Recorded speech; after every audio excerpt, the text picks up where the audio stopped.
Hello everyone, welcome to the video. So today we're going to be talking about the struggles of dating a Chinese guy, and I know a while back you might have seen my video about the perks of having a Chinese boyfriend, so I feel like it's only fair to also talk about the struggles of having a Chinese boyfriend.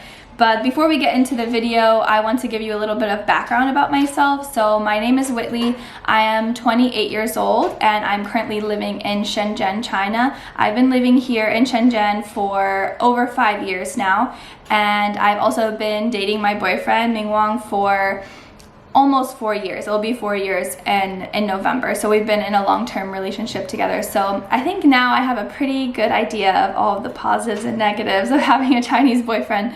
So as a disclaimer before I get started, this is my own experience, and of course there are all different kinds of people in every country, including China. So my experience with my boyfriend might be different from other Chinese guys, and maybe I'm not like, you know, your like typical American. But anyway, that's just a disclaimer. This is just our experience as a couple, as an American woman and a Chinese man living in China as a couple. Okay, so first, let's talk about the first struggle of having a Chinese boyfriend or dating a Chinese guy is dealing with the parents. So any person that I've ever talked to that has a Chinese boyfriend, or also like foreigners who are dating Chinese girls, I feel like the parents and dealing with the parents and building a relationship with the parents is always a big topic for discussion. So when you are dating someone who is Chinese, I think in general, they want their son or daughter to also date someone who is Chinese. It's just, you know, like they're more used to it, they can communicate better, they feel like they will have more in common and be able just have more similar values. So I think that in my situation, I think that Ming Wang's parents also at first maybe they did prefer that he would date someone Chinese, just like I said, for better communication and things like that. But I think after a short time they accepted me like really quickly, so I'm really thankful for that. But I know other people, other couples, it's been more of a struggle for them. Also here in China, the parents, Chinese parents will be really involved with their kids' lives, and that's something that Americans and maybe other like Europeans, I can't speak for them, but I know that's not something I'm used to. So for example, like if you do get married later on, maybe the parents will come to live with you, especially if you have kids. They will help you take care of the kids sometimes. And in some cases, like the parents, you know, they put all of their resources into raising their child. So maybe when they get older, they will expect some like financial help from their children. So those are just some things to keep in mind when you're that might come up when you're dating someone Chinese. But so for my situation, my experience, Ming Wang's parents were really open and they're really accepting of me and really nice to me now, and they've pretty much always been pretty hospitable to me, so I'm really lucky with that. And yeah, and now like I think it's kind of cool for them to have like a foreigner kind of in the family, so that's nice. Okay, so that's the first thing, is the parents and their expectations of their son and their future like daughter or son-in-law. And then the next thing I want to talk about is values. So I think in general, Chinese people have more traditional values. Like they have more like set gender roles and expectations as far as like caring for children and even like finances and things like that. So for me, actually, I'm a pretty traditional person, so that was okay. I didn't have any problems with that, and I actually, as weird as it sounds, I enjoy like cooking and cleaning and caring for people, so that's really no problem for me. But there are sometimes like those expectations, and yeah. So sometimes like, I don't know if anyone else is like this, but like when someone expects something of you, it makes you kind of not want to do it more. But anyway, I like to do those things, so I guess that's happy for me. But anyways, there are certain traditional values that they're just more conservative, I would say. So that's the second thing, is more conservative values. And then the next thing that I would like to talk about is money. And I will say that I think Chinese people are so good at saving money. I don't know how they save money, because sometimes they don't even make that much, but they really are so good at saving. And I feel like I'm paid pretty well here as a teacher, and I'm not that good at saving. So I think that even for me and Ming Wang, our spending habits are different. So that's kind of like something that we had to like I wasn't even actually aware of my own spending habits until we were together. And I mean, it's not like Ming Wang is super like, what would I say, like stingy or anything. He's just more like practical with the way he spends his money. So he will spend his money on like experiences and like bigger things maybe, and he doesn't spend as frequently, whereas I will buy a lot of like little stuff all the time, especially because, you know, in America we don't have Taobao, but here we have it, and it's kind of hard to like control yourself when things are so affordable. But anyway, I'm rambling now. But so our spending habits like is definitely something that we've discussed like between us, that we both have very different habits as far as spending, but he's definitely helped me to be at least more aware of what I'm spending. So I'm saying this is a struggle because we've had like discussions about it, but it's helping me actually, so that's good. So that's about money and finances. And then kind of related to that is like eating habits.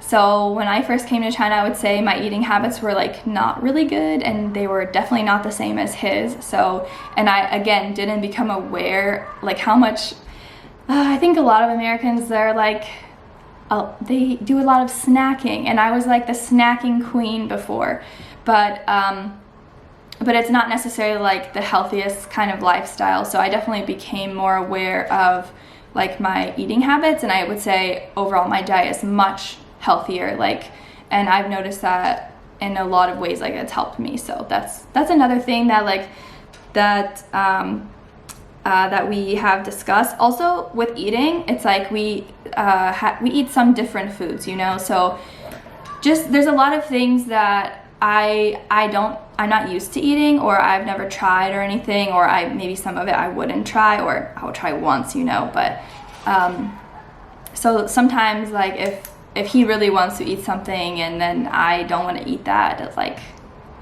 it's not really a big deal. Like we've gotten used to kind of compromising, or I can always find something on the menu that I would like, so that's okay. But that's just something that has come up. It's just we're just a little bit different in that way. Like we eat different things and have a little bit different eating habits. But so that's one thing. And then another thing that's a big deal, especially in Shenzhen, I think I can't speak about other cities, but I know in Shenzhen the work culture is crazy.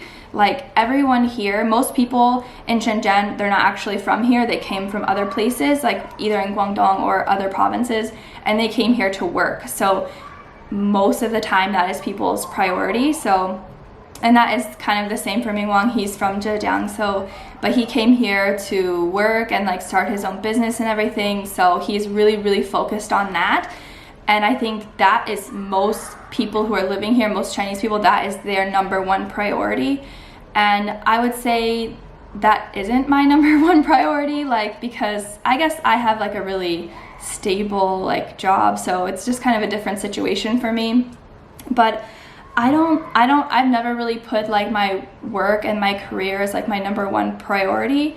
But I mean, of course I want to do a good job at work, and I always do the best that I can, and I always show up, you know, with like a positive attitude and everything. But I would say like having a family later on is definitely my number one priority. So I think that right now kind of our relationship is one of my major priorities. And for him, like he's like his work is his priority, and then our relationship is his priority. But I think that's another big cultural difference, is that in America, we kind of, how we facilitate our relationships is based on like quality time and like kind words and things like that. Whereas here it's like the best way to facilitate a relationship and a family here is to be able to provide like financially for your family. So I think that's a big cultural difference. But it's like, it's just more, yeah, more of a difference of like the priorities, but it's not a bad thing. I think it's actually just more practical, but yeah, it's definitely different. But so that's one thing, the work culture and like the priorities about work and about relationships and family. So actually going back to that, I think both Chinese people and like foreigners, they do put their family first. They just do that in different ways. Like for my family, we were like really emotionally supportive for each other, whereas like Ming Wang's family is there financially, and I think both are good. And actually, in a perfect world, we would have both, but I don't. That doesn't usually happen. But maybe we're lucky, and we will get to have both of those kinds of support in our family in the future. So anyway, that's all I want to say about work culture. I can move on to the last thing, and it's kind of related. It's like I think, especially for Ming Wang and probably a lot of other Chinese guys, he's just really practical. So he would choose like practicality over like getting emotional about things. So it might seem like your Chinese boyfriend is maybe a little bit distant to you, maybe doesn't use those like kind words all the time, like I was saying. Like, not that he is mean, but just doesn't like constantly like, oh, I love you, like here's these gifts, and like, oh, you're so beautiful and all of that. It's not like that. It's just like those things are kind of understood, and there's more tangible things that he would use to like to show that our relationship is important to him. Like just always helping me with things when I need help, and teaching me a lot of things, and just like that. So it's hard to explain the last one. It's just, yeah, just like the way that Chinese guys express themselves is more, how to say, like more reserved. I feel like they're more reserved about talking about emotions and stuff. But so if you don't really need those like words of affirmation and like the constant like nice words, then you will like slowly you will understand that their actions are what is showing you how important you are to them, rather than just the words, which is actually good. It's just kind of hard to get used to at first, because you're used to people like kind of like, they call like love bombing you. But yeah, I don't think that really happens. It didn't happen for me anyways. But okay, so those are all the things that I think are the struggles of having a Chinese boyfriend. So most of these things like have come up in our relationship before, but it's things that you can discuss and talk about and decide what is important and how to deal with it as a couple. So I think that these are things that will come up, but you can definitely work them out, and they're not anything like too crazy. And so anyway, those are the things that I think are the struggles of dating a Chinese guy. So you can let me know what you think, and maybe let me know what you would like to talk about next time. Okay, see you later. Bye bye.